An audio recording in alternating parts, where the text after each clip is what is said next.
Reflection of sound.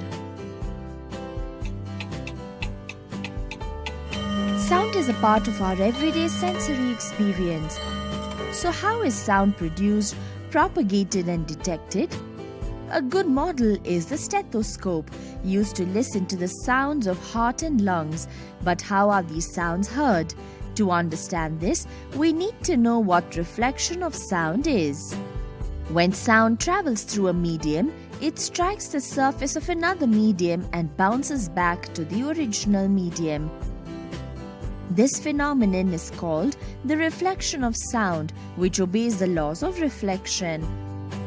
The first law states that the angle of incidence is equal to the angle of reflection. We can provide this by placing two tubes at certain angles on a wooden board.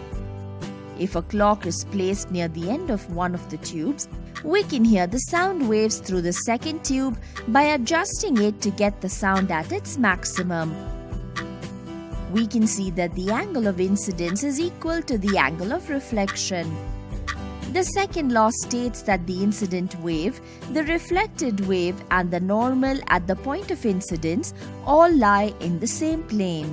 Sound waves also suffer reflection from large obstacles. If we stand at a distance from a high wall and clap our hands, we can hear the same clapping sound after the dying out of the original sound.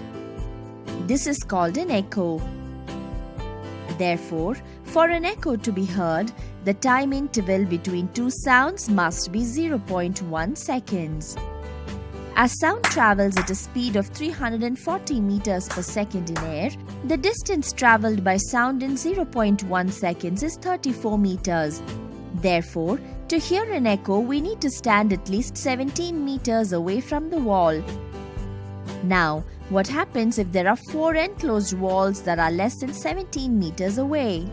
What we experience here is a reverberation that is due to multiple reflections of sound from the walls, roof and floor, which follow so closely behind the original sound that the original sound appears to be prolonged even when the source of the sound stops.